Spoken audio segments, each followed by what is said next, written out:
These two guys have Minnesota sports flowing in their veins. Mackey and Judd on Score North and ScoreNorth.com. And then he comes back and he wins them again as an older player at MVPs, and then he goes to Tampa.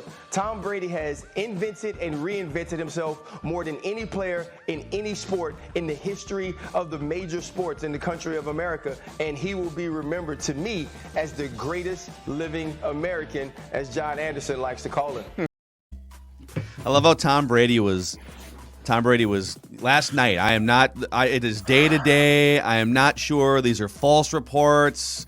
I'm still trying to figure this out. And then 10 hours later, 12 hours later, there's just this blitzed, organized, probably 500-word statement across multiple Instagram posts. So I think Shefty had it all along. Shefty and Darlington, right? Apologized to Shefty. And Darlington's super tight with Brady, so it seems odd. Just, you know what? It got out, say, yeah, you know what? I'm done. Yeah, that's okay. There's this need of competitors to be like, no, it's going to be on my timetable 3 days after you reported it. Yeah, congrats. It's on your timetable. I'm sure Brady will come up. Okay, Tom, you win. Brady will come up, I'm sure, and who gets it, who doesn't today. But let's do it. Mackey and Judd, daily Minnesota sports entertainment speculation. We got a Vikings head coaching search heating up with Jim Harbaugh coming to town on Wednesday, so we'll get into some of that later. But my first who gets it, who doesn't is going to come with a little video clip here, okay? I'm going to say the Wilfs get it because however it shaked out, they may have dodged a bullet with Ryan Poles. This is a clip from Ryan Poles, who is one of the two finalists for the Vikings general manager job.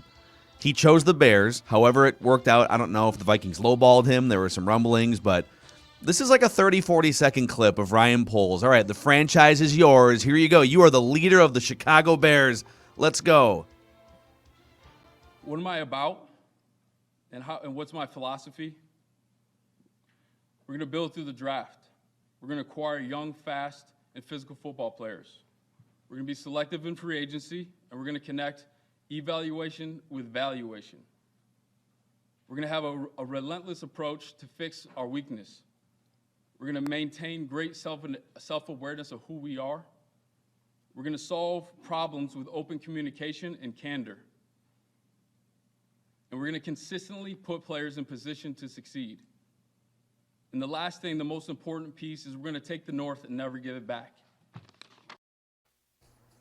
What? Oh. Dude, that was cringe yesterday.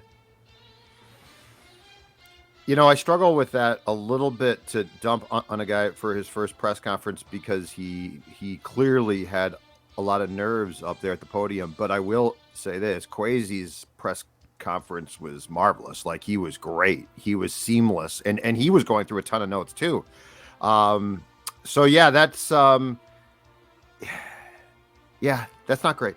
I just don't know how you can. I get that some of these guys don't speak publicly. They're just behind the scenes scouting types, and I totally get that. But you are the leader of the franchise. It reminded me a little bit of that Nick Sirianni press conference last year where he talked, the Eagles head coach, and they made the playoffs, and he talked about systems, and we're going to install systems, and he kept saying systems. But my takeaway from that Ryan Poles 40-second clip is that they're going to build through the draft.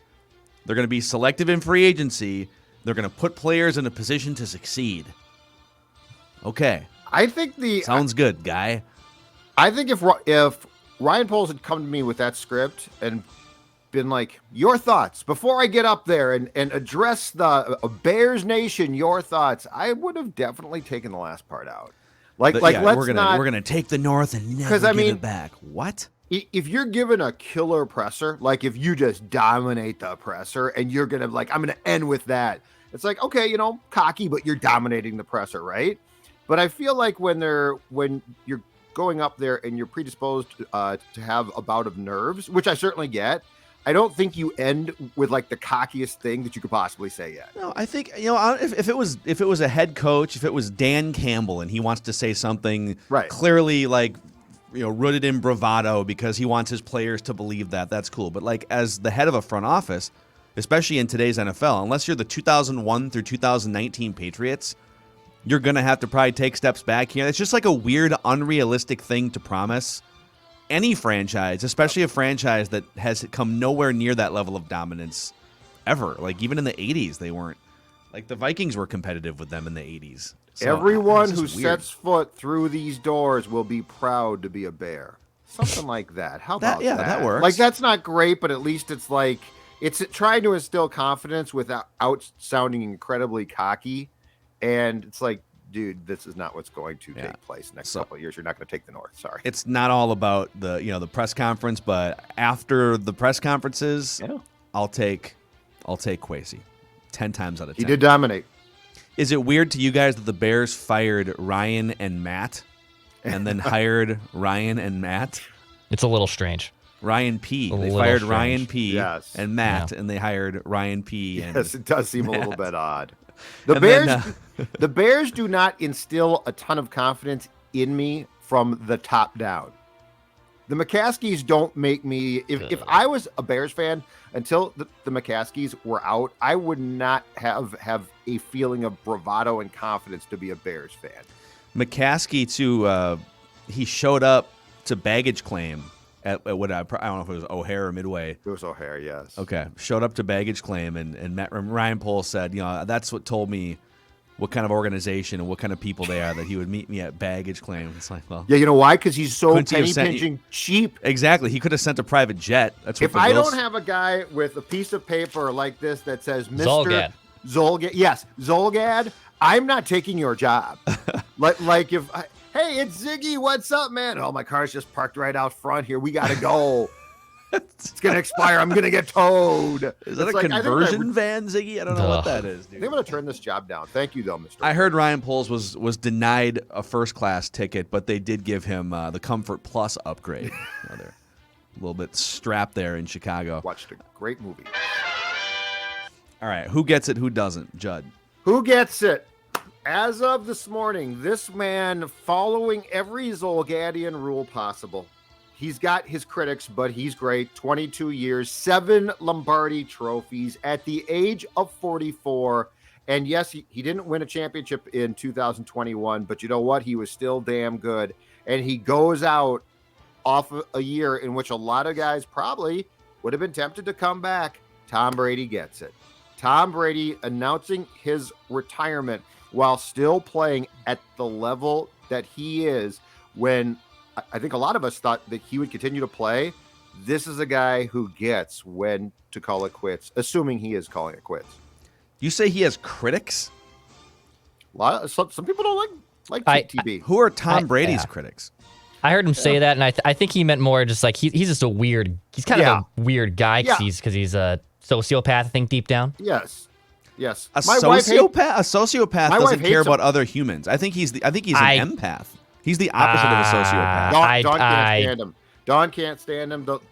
I wouldn't say he whole cares about Giselle other thing humans. really upset folks. He's the ultimate relationship building athlete. Like, his whole You know career what? has been That building wasn't my point. relationships. That Look was what my we've done. point. My Look what we've point done. is, You he's no, going, wait a second. he's No, this is going ridiculous. out- Judd, we're honing the greatest quarterback of all time, and He's got Judd just talked about his non-existent critics, and My wife Declan hates called him a guts. sociopath. My wife hates his guts. But anyway, that's not the point. My point is, unlike Peyton, who went out with a Super Bowl, but my God, the ball was fluttering through the air, and it was very difficult to watch a once great player who couldn't throw the football. I am praising TB12 going out on top as far as his game goes. Well, why didn't he gets go out? Okay, shouldn't he have, by the Zolgadian rule, shouldn't he have gone out 2 years ago? Why? It's kind of weird that he even came back, right? You just won a Super Bowl with But, a I mean, different he organization. was still playing well. Like, I'm not going to push this to. My rule is serious. Get out while you're still good. A championship, better, right? But my rule is this.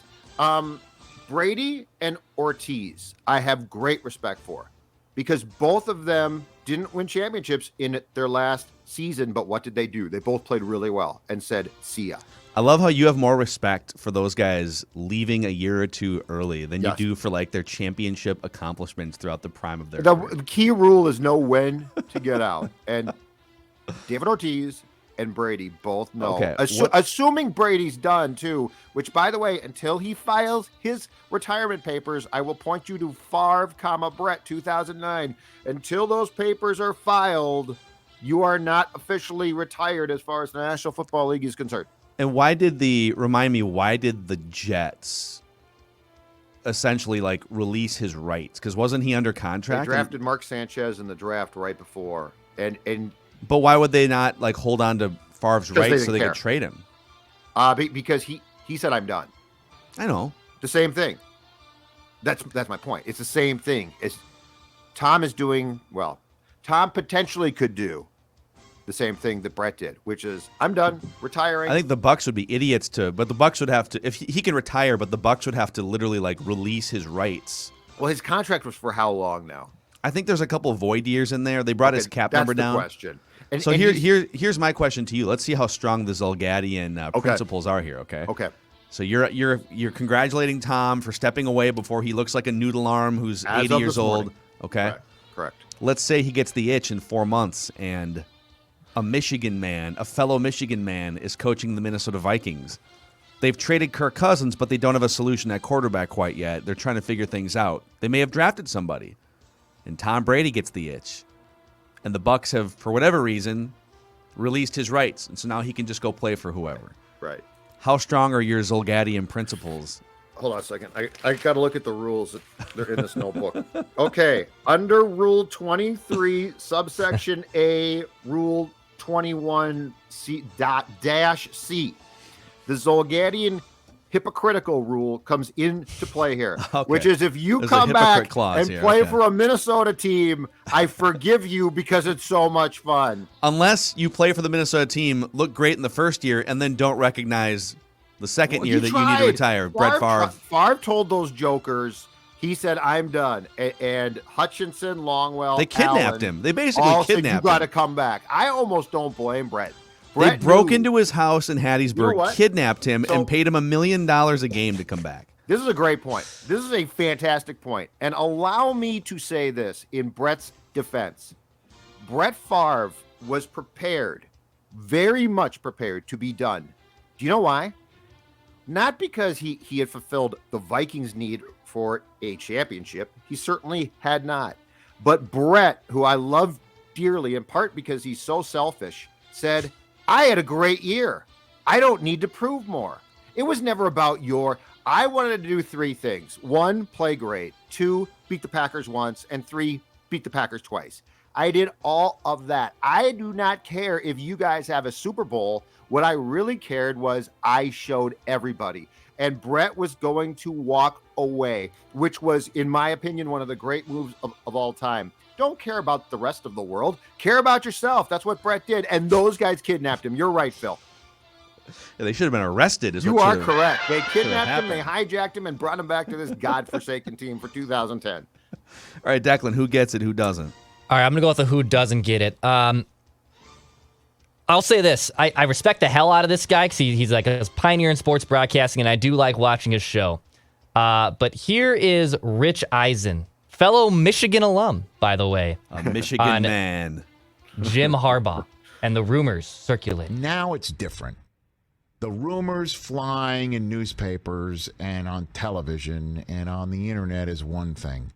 For him to actually go ahead and kick a tire with an interview, whether it is a full-on, I've got my PowerPoint, here's how we're going to handle Cousins, here's how we're going to handle the defense, here's where we're going to handle the draft, here's the way that I'm interested in handling all of those things, and you tell me if you're interested in having me come aboard, and so on and so forth. Or it's just exploratory, just a chit-chat. Now that has happened, now when you go into recruiting wars and you go into somebody's living room, now you're going to have to answer, well, are you going to be there? Rich. Who cares? Yes. No one cares. Nobody cares, dude. No one cares. And I get it. He's a proud Michigan alum. I understand. But seriously, man, no one gives a crap. I get it. College football, people love it. It's all about community, and it's all about recruiting kids to come play for our schools and be a part of a tradition that's bigger than yourselves. This is why I don't get down with college football. It's a bunch of, that is such phony BS. These coaches are in it for themselves too. It's not about anything else like that. It's about themselves. And if he wants to come back to the NFL, great. I know Eisen loves Michigan and bleeds blue. That's phenomenal. But Rich, buddy, no one cares if he has to do that. If he gets to come to the NFL, that's what Jim Harbaugh wants to do. I think Michigan football will be just fine without him. You know what? I'm so glad you played that clip. That clip makes me want Jim Harbaugh as the Vikings coach even more. Like, I was kind of 50-50 on Purple After Dark last night. Like, Raheem Morris, I don't know. Jim Harbaugh doesn't owe Michigan anything else. He's been there for like 6 or 7 years. Finally brought them back to national prominence after, they've basically been nationally irrelevant for like 15 or 20 years. You could even argue like early 2000s is probably the last time they were nationally relevant. Maybe late 90s. He brought him back to national prominence. They cut his pay. Almost all those Michigan fans and alumni wanted him fired at one point in the last 2 or 3 years. He rose up. If he wants to kick the tires on a new job, get back to the NFL, who cares? Now, might it be awkward if he whiffs on these jobs and has to go back into that building? Maybe. But I get the feeling that just following Jim Harbaugh's career as a player and a coach for 30 years, he doesn't really care about things being awkward. He just has a very different personality. And I think he'll be fine if he has to go back to Michigan. And I don't care where you attended school. If you work in our business and you don't want Harbaugh back in the pros, you're absolutely crazy. Jim Harbaugh is going to be great fodder. Like, I don't understand being that, like, I'm a Michigan guy and Rich Eisen is truly upset. It's like, dude, no, this helps you. I think he's mad because Michigan is nationally relevant again, and he's going to lose. Yeah, who are they going to bring in that's going to be as good as Jim Harbaugh? That's my point. Who cares? Who cares about your school? Well, that's where I think that's where his opinion's coming from. You're old, right? But you're old. You went there a long time ago. You went there when Bo Schembechler was probably there. Like, think about your life right now. Your pregame show will have fodder for weeks. So yeah, Dude, Bob Motzko left St. Cloud State to go to the U of M. Was I initially upset about that? Yeah, I was. I was upset about it, but I didn't really. 48 hours later, I didn't care. I wasn't going to lose sleep over a St. Cloud State hockey coach jumping ship to the University of Minnesota. And if you still have a grudge over that, change your priorities of what you get upset about. If PJ Fleck left the Gophers tomorrow, it'd be a fun talker. Deep down, I wouldn't care one iota. I would lose a little sleep over that because I am rowing the boat, but it would also be fun to watch PJ Fleck in a Vikings, I was going to say uniform, in like a Vikings pullover. Yeah, PJ Fleck in the NFL would be just completely botching the entire game. Yeah. Running the ball as much as Navy and Air Force. Another timeout.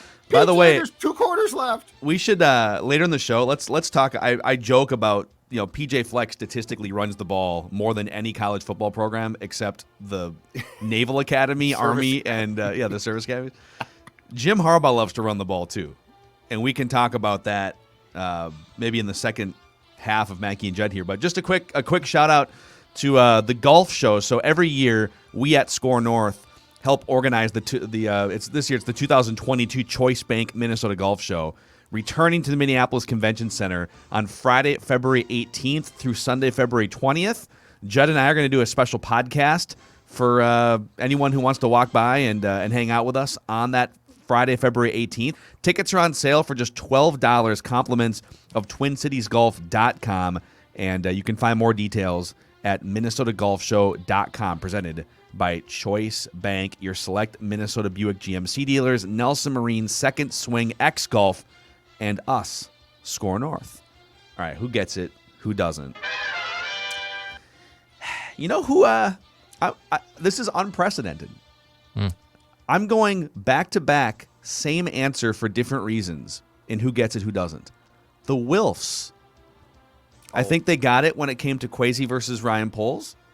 And looking at their finalist list here for coaches, it's a great list in terms of diverse backgrounds, just diversity, period, but diverse backgrounds, levels of experience, different sides of the ball. So, if you would have told me a few weeks ago, the final list is going to include, and I'm not even going to name names, a seasoned, experienced, winning former NFL coach, and I might have thought, oh, you're talking about Doug Peterson. I didn't think Jim Harbaugh was going to be in play.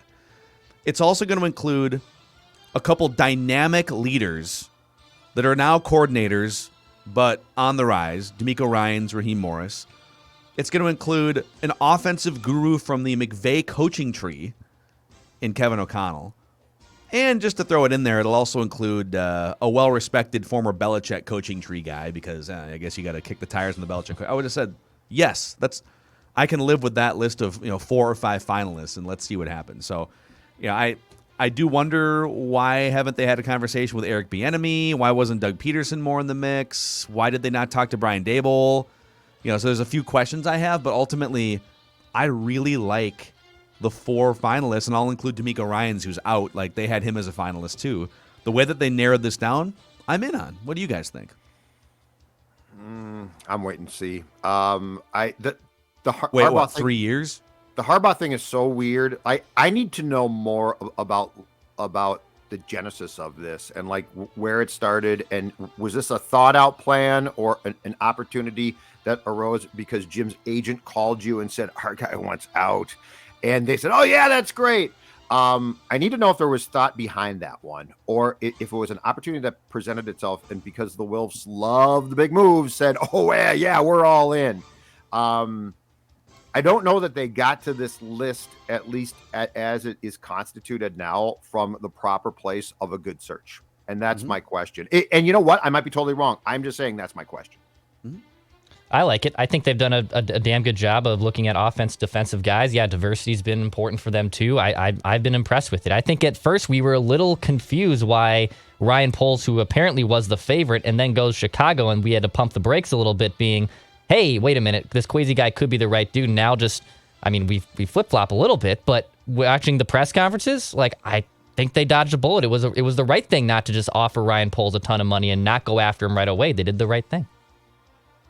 Yeah, we're going to take the North and never give it back. Beware of the press conference. Like, it looks good now, but we do need to see once the fur starts to fly as far as moves go.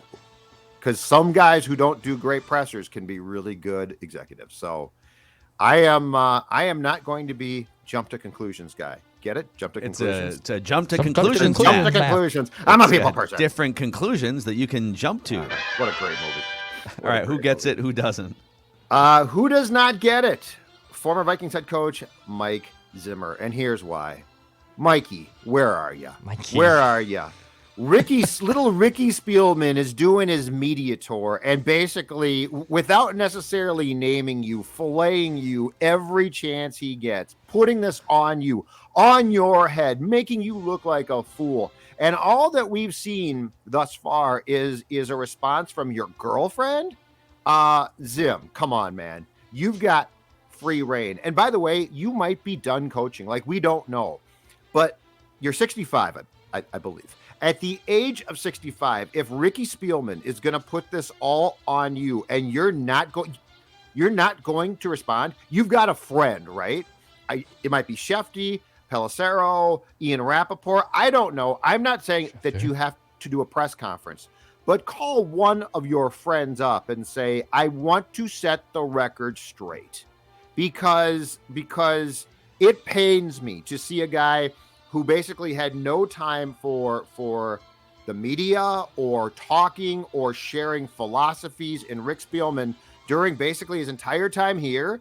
And now he won't shut up. And everything is in some way, shape, or form not his fault. I did this and I did that. And you've got to have a coach who does this. Mikey, come out of hiding from Kentucky for just a moment. Call a friend up, phone a friend, and let's hear from you.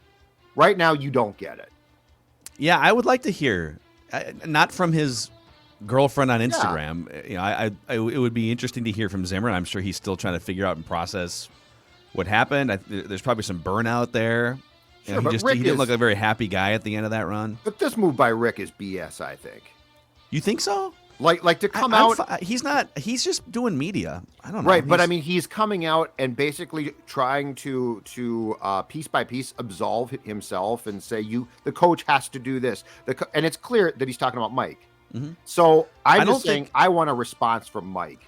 So again, Spielman has not, like you said, he hasn't named Zimmer by name, but this, when Cowherd's asking him questions about the current landscape of the NFL, and he says it's imperative for the head coach to have a great relationship with the quarterback. Correct. Like he's throwing out, if you read between the lines, he's throwing out the things that went wrong.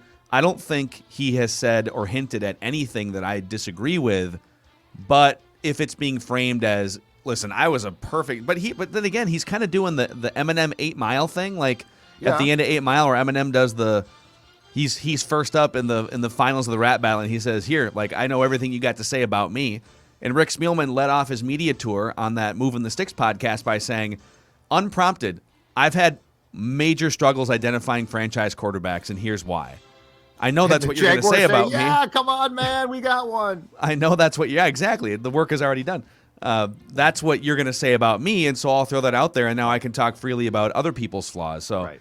Are there other things that he could have done better as a general manager? Yes, but I don't really have a problem with his media tour. I want to hear. Good from for Mike. him, man. I want to hear. Yeah, I from think Mike. it's great. I want Mike to lash back. I want this out. Celebrity death match. I want this out. Yeah. I want the feud out in public. I want to know more about it. I want to know how it got away. I want that feud out. All right, Declan, who gets it, who doesn't? I'll go with the who gets it. I feel like, Royce touched on this during our rap session earlier this morning. The Minnesota Wild get it. They are red hot in the month of January. They haven't lost in regulation since the Winter Classic, dude. They've been clicking on all cylinders, from Kaprizov to Fiala, Boldy coming up, Pominville? John Merrill signing up, Jordan Greenway getting an extension. Clutterbuck? Everything is clicking for the Wild right now. They're red hot. They have a ton of games in hand. They're getting hot at the right time here. The trade deadline's still about 6 weeks away. And Judd and I did do a reckless speculation episode on potential targets the Wild could be that they could acquire at the trade deadline. But right now, the Minnesota Wild are red hot. And once February starts, things get really interesting. I think maybe even the more promising thing about the Wild, especially with all these back-to-back games that they have lined up after the All-Star break, is that Kaapo Kakanen's emergence has been phenomenal for them. Talbot went down with an injury, and Kaapo has been phenomenal for them. So now that they are going to have all these games, can you find an appropriate goaltending split? Because the Wild have historically ridden their number one guys forever. And I think they still trust Cam Talbot to be their guy, but they have to go to a 60-40, 55-45. I mean, almost if they want, I think in a perfect world, you have a 50-50 split between the two because they've both been so damn good for you. But everything is clicking for the Wild. These are good problems to have. They won't stop winning, and that's a good thing. They're right in the race of it in the Central Division. The Wild get it. I'm pumped for this stretch run. When are the playoffs pushed? The playoffs are pushed back a little bit, right? Do they start in May? Yes. Yeah, that End of sounds April, right. early May. So we still have to wait like 3 months for this inevitable Hockey playoff season, run man. that they're It's going to hockey go season. on. Love it. I love Let's the speed this thing up here. The Hockey. Let's 56 go. game schedule last year was great. I am for bringing back the 56 game schedule. I thought that was awesome. I agree. I don't know how it would ever work. I said that for both the NHL and the NBA. I don't know how it would work revenue-wise because Right. these owners aren't going to want to give up home dates, but just for like condensing the season a little bit more. I don't know that we need the Stanley Cup Finals in June. Like let's Every season now speed up. in the sports that I like the most is too long. Football was perfect at 16 games. I'm good with Baseball football. should go back to 154. And You really NBA you really look back at that football season and feel like, oh, that kind of dragged. It's I too thought it long was now because they're going to great. 18.